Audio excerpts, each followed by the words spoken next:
चण्डताण्डवगमगहेन कलितजीवननाटवेदं क्रान्तिकथा प्रमोदं साधयति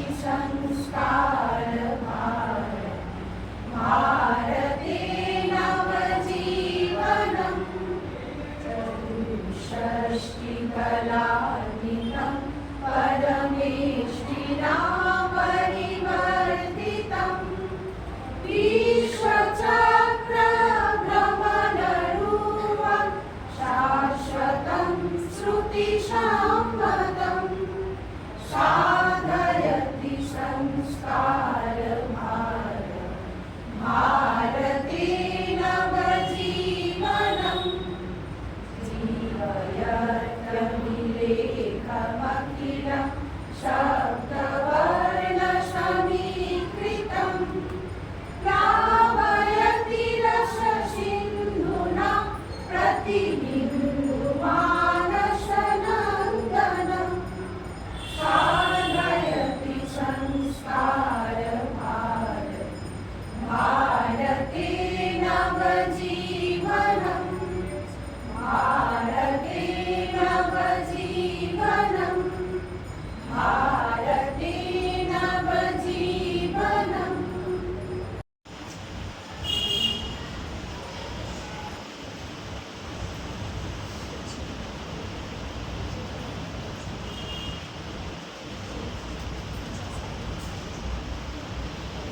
এরপর একক গীত পরিবেশন করবেন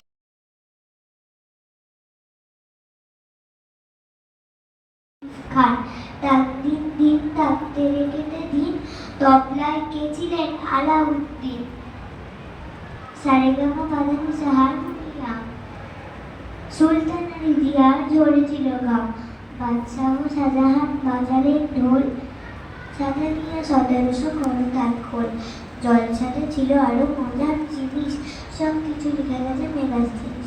নমস্কার।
প্রদীপটা চলছে। হ্যাঁ স্মিতা, প্রদীপটা একটু দিকে টেনে দাও।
দিয়া সাথে কি করবো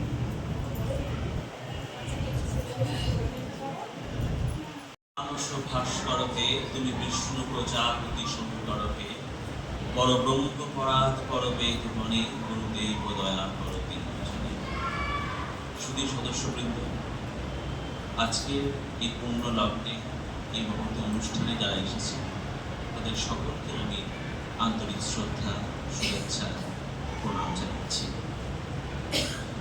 আজকে গুরু পূর্ণিমা।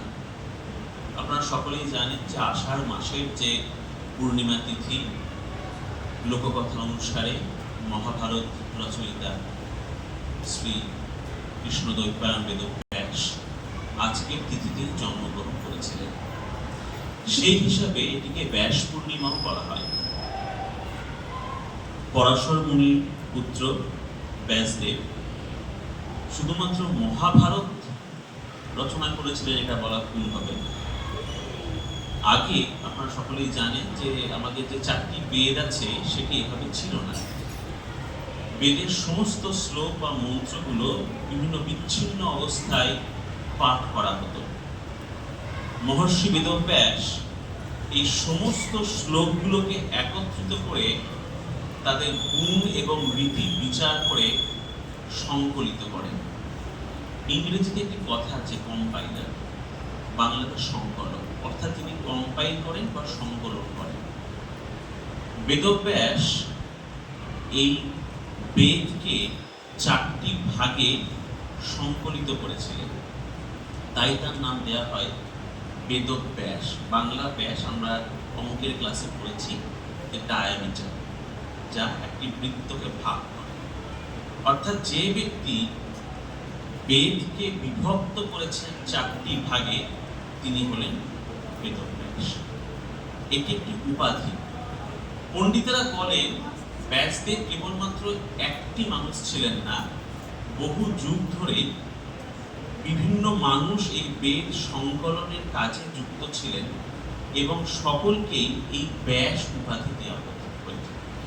কোনটা সত্যি কোনটা মিথ্যা সেই তর্কে আমি যাচ্ছি না, কিন্তু এটি অনস্বীকার্য যে আজকে সেই মানুষটি যদি এই কাজটি না করতেন তাহলে হয়তো আমাদের সংস্কৃতি এবং শাস্ত্রের যে জ্ঞানের আধার তা কিন্তু অনেকাংশেই হয়তো পূর্ণ